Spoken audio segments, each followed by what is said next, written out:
After being reborn, I made up my mind to stop obsessing over my childhood friend Joel. On his birthday, when they hung up a sign that read, "No dogs or Zoe allowed," I packed my bags and flew to Hawaii far away from him. When he said the scent of my presence in his house made him sick, I quietly moved out. When he declared that after graduation, he didn't want to breathe the same air as me in the same city, I left without turning back. And when he said that my presence might cause misunderstandings with his first love, I simply nodded and soon announced my new relationship publicly. I made choices completely opposite from my past life because back then, I had gotten what I thought I wanted. I married Joel. But his first love had jumped off a cliff, and he called me her murderer. He tortured me, abused me, until he dragged me to my death at the bottom of the ocean. This time, I just wanted to live well. Later, when I was holding hands with my new boyfriend, Joel blocked my path, his eyes red with fury. "Zoe, if you come back with me now, I'll forgive you for this joke." Chapter 1. No entry for Zoe or dogs. Seeing that familiar sign at the entrance brought tears of joy to my eyes. My name Zoe was listed right beside dogs, as a form of humiliation. But no one knew how happy I was in that moment. I had been reborn. I had returned to Joel's birthday party. To everyone else, I wasn't worthy of him. Whether it was my background or my appearance, we were worlds apart. He was the heir to a wealthy family, and I was an orphan with no parents. An innocent childhood game had tied us together for over 20 years. Everyone pitted Joel. Even he pitted himself. That's why he had put that sign at the gate to keep me out even though I had dressed up carefully for the occasion. "Zoe, it's not that we don't want to let you in. This is Joel's decision," said one of his close friends coldly, delivering the message. "Be reasonable and don't make this harder than it needs to be. You'll only embarrass yourself." 2 security guards stood at the entrance, armed with electric batons. All this preparation just to deal with me. Everyone knew how much Joel despised me. In my past life, I couldn't enter the party either. Like a stray dog, I waited outside from dawn until nightfall. Eventually, I collapsed from the cold and a high fever. When Joel's parents found out, they scolded him and hurried to arrange our wedding. On our wedding day, his first love, Roma, jumped off a cliff. In Joel's eyes and those of his friend's eye was the murder. He sought revenge for Roma, subjecting me to years of emotional abuse, neglect, and torment. I tried countless times to file for divorce, but each time he rejected me. He looked at me with disdain and said he'd rather drag it out until I died. I endured 20 years of being ignored, treated like I didn't exist, and reduced to nothing. In the end, I went mad and threw myself into the sea. The most ridiculous part was my final moment when I saw Roma return, reunited with Joel. She hadn't died. She was alive and thriving, a renowned international designer. Her love story with Joel, their reunion and passion was celebrated by all. From start to finish, I was just a fool. But this time, it would be different. I was going to live for myself. And I would stay as far away from Joel as possible. Chapter 2. I turned and walked away without hesitation, ignoring the stunned stares that followed me. When I returned to Joel's house, I took off the heavy, suffocating dress. Everyone knew I was Joel's doormat, his loyal puppy. Whenever it came to Joel, I planned everything 10 steps ahead and made it perfect. He had mentioned more than once how exhausted he was from work and how badly he wanted to relax. So I had carefully planned a schedule and arranged a trip to Hawaii because he once said he missed the beaches and the ocean. But in my past life, Joel never accepted the Hawaii trip. Instead, he chose to go hiking and camping with Roman. I was ordered to join them. In the pouring rain, Joel sent me to fetch Roma's bracelet. I fell off a cliff, broke my leg, and spent 2 months bedridden in the hospital. That feeling of hitting rock bottom, of being abandoned by life was something I never wanted to experience again. Walking away from Joel was my first step. I quickly packed my suitcase, grabbed my documents, and headed downstairs. To my surprise, Joel barged into the house in his formal suit. The moment he saw me, he let out a cold laugh, snatched my suitcase, and threw it aside. I frowned and demanded, "What do you think you're doing?" "I should be asking you that," he snapped. "What is this, Zoe? Are you 5? Still playing the runaway game? What's next, another suicide note?" He was breathless, glaring at me with contempt. Seriously, Zoe? This is your childish way of threatening suicide again. I brushed the dust off my suitcase and replied calmly, enunciating every word. Who said I was going to kill myself? People like Joel and Romahi with the heart of a wolf, and she with the loyalty of a dog were living so well. Why would I want to end my life now when I had a second chance? Joel scoffed but said nothing, his eyes full of scorn. Roma, who had followed him closely, finally spoke. Zoe, if you really wanted to attend the party, you could have just asked Joel. You two grew up together like siblings. He wouldn't have said no. But using suicide as a tactic. It may have worked once, but doing it again is like crying wolf. Her words dripped with malice. Joel's eyes darkened, his gaze toward me full of disdain. Suddenly memories from high school flooded back. That was when Joel and Roma started dating, and everything changed. I was hurt and angry, so I left a note saying I'd jump into the river. It scared his parents so much they ordered Joel and Roma to break up. From that moment, Joel hated me. He ignored me and refused to speak to me. Roma's little group isolated and bullied me, and Joel did nothing to stop it. I looked into his eyes and calmly explained, "You're overreacting. I have no intention of killing myself. I'm packing because I'm going to Hawaii." Joel let out a mocking laugh, as if my words were nothing more than a desperate attempt to save face. Roma gently tugged on his sleeve. "Joel, why don't we let Zoe join us?" "She looks so sad," Joel frowned, hesitating for a moment. But I rejected the offer once again. "That won't be necessary. I'm going to Hawaii." Joel's expression darkened slightly, then twisted into a sneer. "Did you hear that? She's going to Hawaii. Zoe, stop making a scene." Roma sighed softly and stepped forward, taking my hand. Her manicured nails dug deep into my skin where no one could see. The pain was so sharp that I instinctively shoved her. Roma fell to the ground, cradling her hand delicately like a fragile flower. Her eyes widened with disbelief, lips trembling. "Zoe, you Chapter 3. Zoe, do you have a death wish?" Joel's reaction was violent. He shoved me hard, and the back of my head hit the stairs. The pain blurred my vision. I could hear Joel yelling furiously. "Have you become addicted to hurting others? Just having you in this house feels like breathing toxic air. You disgust me." I bit my lip, enduring the pain, and cut him off before he could hurl anything crueler. "I'll move out. Don't worry." "You'd better," he spat, his rage stuck in his throat as he shot me a fierce glare. Then he scooped Roma into his arms and stormed out. I reached back and felt the sticky blood on my head, and suddenly, a memory from the past surfaced. When I was 15, things between Joel and me hadn't been this strained. I had already known about our engagement and believed we were destined to be a family. That's why I followed him everywhere. He was rebellious, often sneaking off to internet cafes to play video games, and I always went with him. Once he got into a fight, and when I tried to stop it, I ended up with a cut on my finger. Back then, Joel had reacted like a wild beast, beating the guy until he begged for mercy. He used to care about every little scratch I got. Now, he hurt and insulted me without a second thought. But it didn't matter anymore. Once his parents returned, our engagement would be annulled. I turned to a nearby maid and forced a weak smile. "Could you take me to the hospital? I'll pay you." The young maid hesitated, but before she could move, an older maid grabbed her arm. "Are you crazy? Don't you know the young master hates Miss Zoe? If they see you helping her, you'll lose your job." The young girl gave me one last look before running away. I shook my head and let out a bitter laugh as I picked up my shattered phone. Joel's parents were rarely home, only 3 or 4 days a month. Joel ruled the house, and he had told me more than once, "You're not part of my family. Your problems are yours alone." That's why no one dared come near me. Every time I returned home, any leftovers that might have remained were already in the trash, tied up and ready to be thrown out. The table always empty. I had long gotten used to it. Forcing myself to stay upright, I went to the hospital. The doctor diagnosed me with a concussion and advised 2 days of observation. Once discharged, I went home and began packing.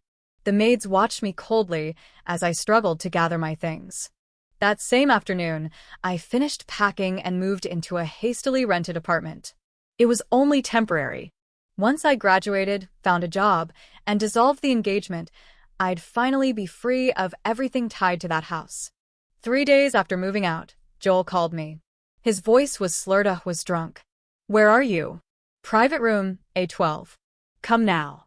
I was working on my resume when the call interrupted me, irritating me slightly. "What do you want, Joel?" The line went silent. Even the background noise seemed to fade. I called his name again, but got no reply. Just as I was about to hang up, he finally spoke.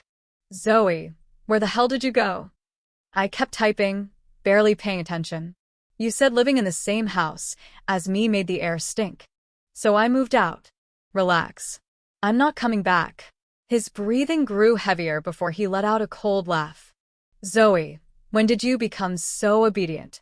Weren't you the one who used to cling to me, begging and pleading? If you're so obedient now, then why not leave the city altogether and vanish from my life?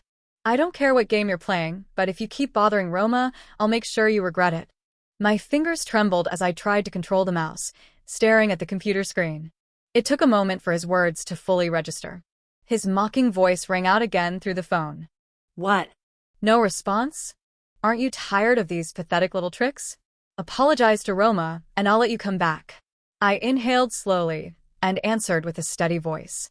"Sure, Joel. I promise you I'm leaving." Before he could reply, I hung up. Chapter 4. I received my diploma. The job applications I had sent out began receiving responses. The most promising offer came from a major company in a nearby city. I quickly scheduled an interview. Getting a job was something I had longed for my entire past life.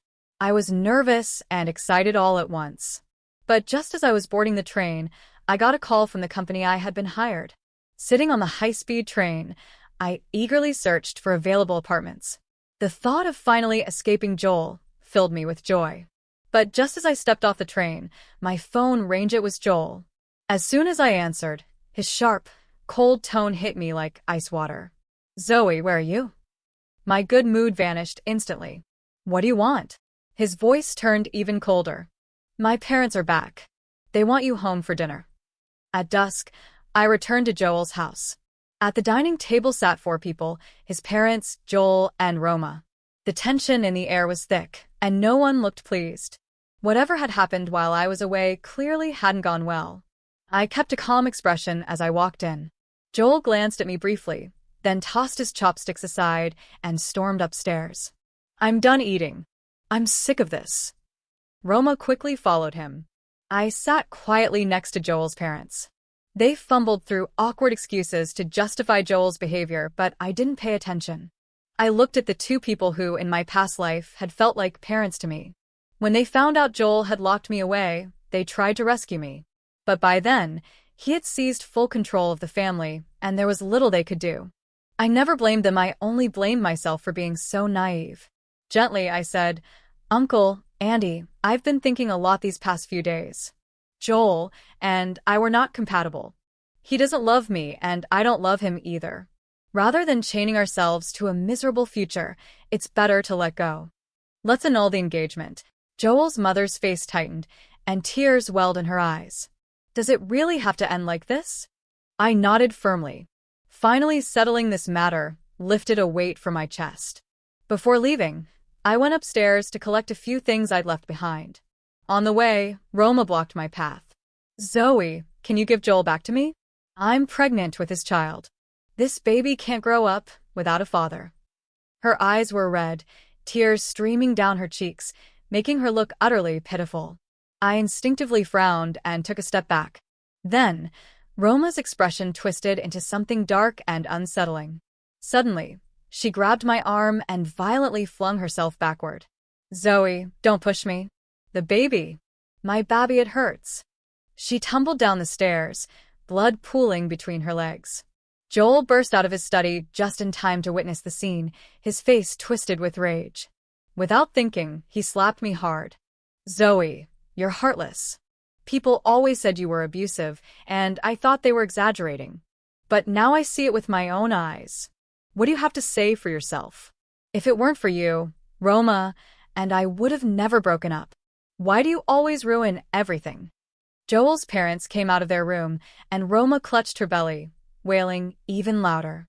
Joel turned to his parents and shouted bitterly, "Look at the wife you picked for me." The pain from his slap blurred my vision and made my ears ring. But staring at his face filled with hatred and betrayal, I didn't hesitate. I slapped him back, twice. "Calm down," I said coldly. "As of today, I am no longer your wife." Chapter 5. Joel, I'm done with you. Joel stood frozen, completely stunned. I rubbed my stinging hand and nodded slightly to the two elders at the door, whose expressions were impossible to read. "Uncle, Auntie, I'm leaving now." Without waiting for a response, I walked straight out. The moment I stepped outside, my legs gave out, and I collapsed by the roadside. Joel had hit me, with full force. My cheek burned with sharp pain. In hindsight, I should have slapped him a few more times. Joel had always been like this, never on my side, always quick to point fingers and blame. Roma thrived on playing the victim, manipulating everyone around her. In high school, I suffered endlessly because of her schemes. Once, she was locked in a bathroom and screamed for help.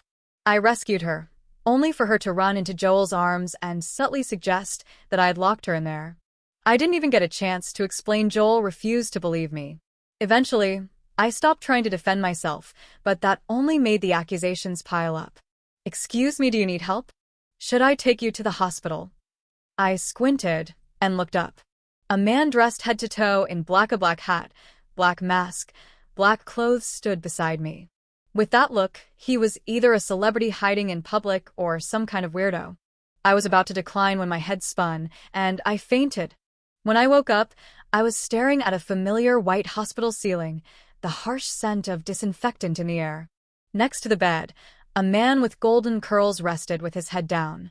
I looked at his soft, wavy hair and couldn't resist reaching out to touch it. It was perfect. He woke up the moment I touched him. Our eyes met, and he immediately blushed before scrambling to adjust his mask. But one look was enough. I recognized his famous face. He was the center member of a popular boy band. I was about to say something when my phone suddenly rang. Of course, it was Joel. The curse of my life. Swallowing my disgust, I answered. His voice was hoarse, filled with fatigue and sorrow. "Zoe, Roma had a miscarriage. I lost my baby. This was my first child. How could you be so cruel?" While he wept on the other end, I remained cold and unmoved. "Joel, you can always ask your parents to cancel our engagement. It's not hard. Our marriage is just a verbal agreement. One word is enough. Why haven't you done it? Is it because you want to keep eating from both bowls, blaming one for not jumping into the other? Or is it because I've been your loyal doormat for so many years, and now you don't want to let me go? Joel, you're really pathetic." I ended the call and took a deep breath. The young man beside me gently advised me not to get agitated. "The doctor said you have facial injuries. If you're a victim of domestic violence, I can introduce you to a lawyer." I turned to look at him. Dressed all in black with a mask still covering his face, he had soft, puppy-like eyes that made him seem easy to intimidate. I gave a faint smile and lowered my gaze. "There is something you can help me with." Chapter 6. Didn't Joel say that my very existence ruined his perfect romance with Roma? Fine. That same day, I posted a photo of two hands and twinned a long, pale, beautifully defined masculine hand holding mine in the shape of a heart. The caption was simple and direct: "Official announcement." The moment I hit post, the comment section exploded. "What's going on? That hand doesn't look like Joel's. Zoe, what are you doing? Delete this right now." Joel's party animal friends jumped in immediately, leaving comment after comment. I watched in satisfaction, then calmly set my phone aside. "I know you. You're that famous boy band member, right?" "So." The man scratched his head, a little embarrassed. "Our group has disbanded. I'm no longer in the spotlight." After spending some time with him, I had a clear picture of his personality. He was so covered up he could pass for a celebrity, a recluse, or even a total weirdo. I smiled. "Thanks for helping me twice. If you don't mind, I'd love to treat you to dinner." He hesitated, unsure. I added, "If you're busy now, we can do it another day." We agreed to have dinner 2 days later, me last day in Jiangcheng before moving to Haicheng. Over the past few days, I'd already shipped most of my belongings to Haicheng. All that remained were 2 small suitcases I planned to take with me. Ever since I posted that official announcement, Joel had been calling me like a maniac. I blocked him. When he started calling from other numbers, I even considered changing my number altogether. One time, I accidentally answered and Joel's voice exploded with accusations. "Zoe, what the hell is this? Are you cheating on me? How did I not see that you were such a snake?" I took a deep breath, suppressing my irritation.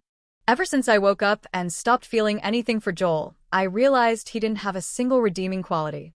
In fact, he was downright foolish. "Joel, I rarely say this, but honestly you disgust me. So you're allowed to be with Roma and even get her pregnant, but when I post a single photo, your friends come after me like moral police and you scream at me? What am I to you, a pet?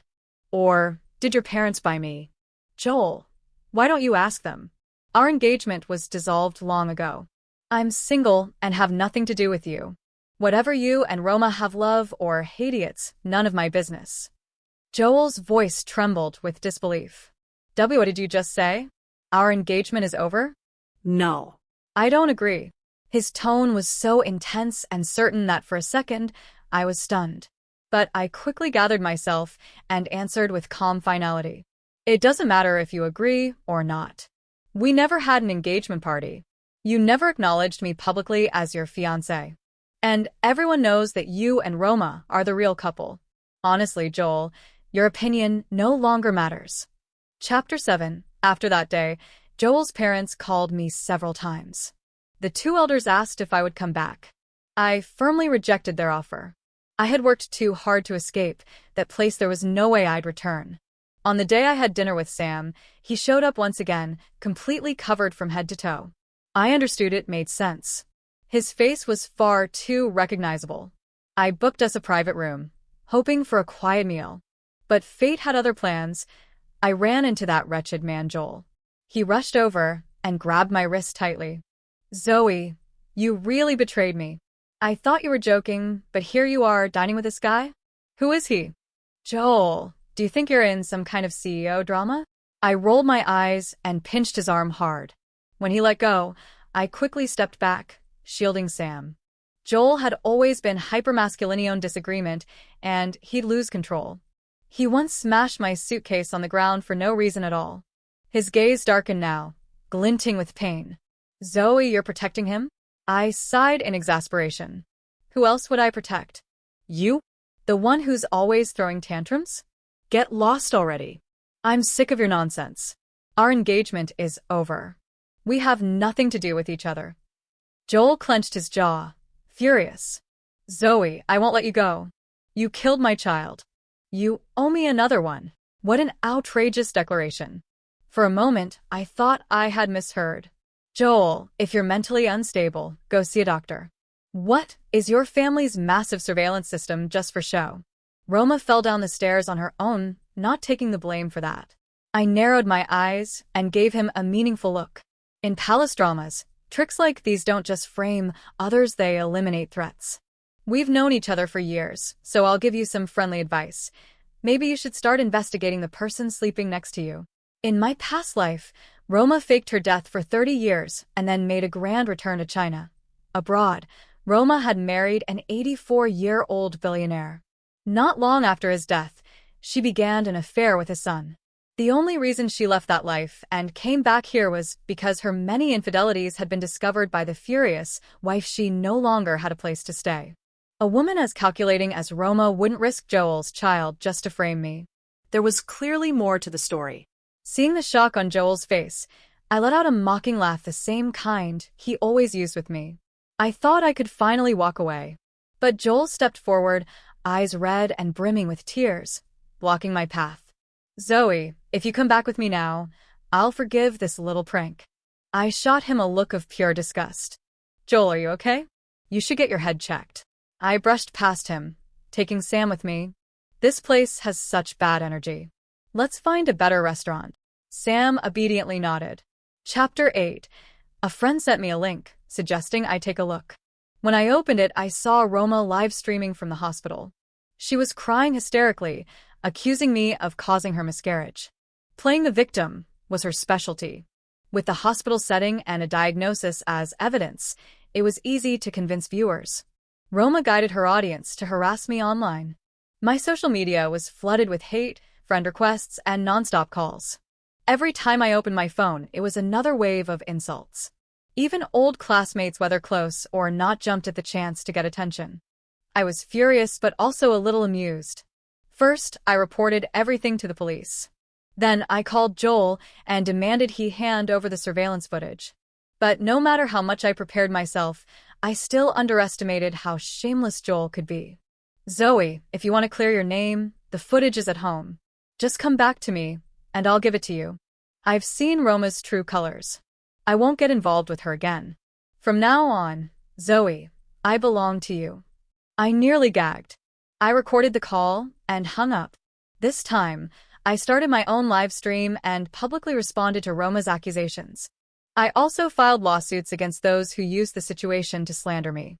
Joel's own words were enough proof Roma wasn't a victim, not even close. Some users began piecing together the facts, while others demanded Joel release the footage. Under public pressure, Joel's parents forced him to comply. The truth behind Roma's miscarriage came to light. Apparently, she had even signed a contract to launch her entertainment career, but now she was completely ruined. Because of the false accusations, I requested a delayed start at my new company. Thankfully, they were understanding and offered legal support for my lawsuits. After settling into the new job, I changed my phone number and deleted every one of Joel's friends from my contacts. 6 months later, I returned to Jiang City on a business trip with my boss. I had wanted to visit Joel's parents, but my schedule was too tight. Still, fate had other plans. I ran into one of Joel's old friends. I never had a great impression of him, but he recognized me instantly and greeted me excitedly. "Hey, have you talked to Joel lately?" Sensing he was dying to gossip, I shook my head. He immediately spilled everything. After that whole mess, Roma went crawling back to Jolan. He paid off her debts. Milio. But she wasn't satisfied. Joel dug deeper, and surprised she wasn't nearly as in love with him as she claimed. Turns out, none of it was your fault, it was all Roma. Can you believe it? She hooked up with at least 5 of Joel's close friends. 5. And guess what the baby she lost? It wasn't even Joel's. Everyone in Jiang City knows now. Roma's gone completely mad trying to marry rich. Joel couldn't take it, so he sued her to get his money back. Now she owes millions and is looking for some old tycoon to rescue her. But Joel's not doing great either. He fell out with all his old friends, and they all turned against each other. His family's not what it used to be. I hadn't expected such a mess behind the scenes. But honestly, it was exactly what Joel deserved. On the day I left Jiang City, Joel waited outside my hotel, desperate to see me. Thanks to the hotel staff, my boss and I took the VIP route and caught our flight without a hitch. Back home, I was welcomed by the smell of delicious food. As soon as the door opened, a man came out of the kitchen wearing an adorable floral apron. "You're home. I've drawn your bath. Go soak, and dinner will be ready when you're done." This was what happiness felt like. I wrapped my arms around Sam and hugged him tightly. "Why are you home so early today? Didn't you have work?" Sam whispered. "My agent said I'm transitioning into film. They found me a movie script, so I'll be spending some time training and staying out of the spotlight." My eyes lit up, and I playfully bit his shoulder. "So, you'll be free for a while?" I wrapped my arms around his neck, grinning mischievously. "Carry me inside now." Chapter 9. Sam and I hadn't planned to go public so soon. At first, he thought about leaving the entertainment industry altogether. But his agency convinced him to stay, and he signed a 3-year contract. His transition into film was a huge success, and now he only accepted movie roles. His fame was still growing. So much, so that even going on a date meant sneaking out at night. Sam was getting fed up. He secretly designed a ring and proposed to me. I said yes. "Zoe," I turned instinctively. The moment I saw who it was, my smile vanished. Joel emerged from the shadows, walking toward me step by step, eyes locked on mine, his gaze reddening by the second. I frowned. "Joel? Who gave you my address?" Joel answered softly. "I sent someone to find it, Zoe. Don't be afraid. I just want to talk. I felt Sam's hand tighten around mine. I patted it gently, signaling him to give us a moment. Reluctantly, he stepped back, glancing over his shoulder at me again and again. I couldn't help but Smiley looked so adorably concerned. Joel inhaled shakily, his voice breaking like he was on the verge of tears. Zoe, are you doing okay? My expression turned cold as I answered honestly. If you hadn't shown up tonight, it would have been a perfect evening. Joel looked at me with that strange expression again, like he was trying to read something hidden beneath the surface. A chill ran down my spine. What do you want, Joel? He shook his head. My parents miss you. They can't stop talking about you. A friend told me he saw you, so I asked someone to find out more. That's all. I just wanted to see you, to make sure you were okay. I didn't let my guard down. There were too many stories these days of exes turning violent. Well, now you've seen me. I'm doing perfectly fine. Tell your parents to take care. Maybe I'll visit them sometime. With that, I turned and walked away. I spotted Sam waiting under a tree, looking bored. I quickened my pace and ran toward him. Did I keep you waiting long? Let's go. Bonus chapter Joel, I was reborn. Back to when I was 26. I was thrilled. I ran out of the house, but something felt different. The mansion was gone. There was no trace of Zoe. The house was empty, lifeless, as if no one had ever lived there. I ran around like a madman, searching everywhere, but no matter where I looked, I couldn't find her. Mom. Dad. Where's Zoe? Where did she go? Their temples were grayer than I remembered. They looked even older than they had in my previous life. My mother gave me a flat, indifferent look. Why are you looking for her? Weren't you the one who threw her away? Stop thinking about Zoe. You broke her. She won't forgive you. The joy and hope I had felt evaporated instantly. It was like someone had taken a shovel and scooped out my heart, leaving me hollow and cold. When I kept pressing, my parents finally told me everything. In this life, I had repeated the same mistakes. From the day of my birthday, Zoe had started acting differently. I guessed maybe she had been reborn too. And for a moment, hope filled me again. If Zoe had also come back, maybe she would understand. I began searching for her everywhere. But the wounds I'd left her were too deep. There was no trace of her. Luck wasn't on my side. Half a year later, I ran into an old friend by chance. I wasn't the proud young heir I used to be. My family's fortune had faded. Things weren't like they used to be. I greeted my friend, and he told me he'd seen Zoe. Apparently, she was living in the neighboring city. I cleaned up, dressed properly, and went to her home. And that's when I saw her, walking hand in hand with another man, laughing softly, completely at ease. At that moment, I knew I had lost her forever. Zoe had moved on. But I couldn't accept it. If this was the end, why had fate given me a second chance? I called out her name. She turned to me, her face filled with displeasure. I asked if she was doing well. She said yes. And I was happy for her, at least she was still alive.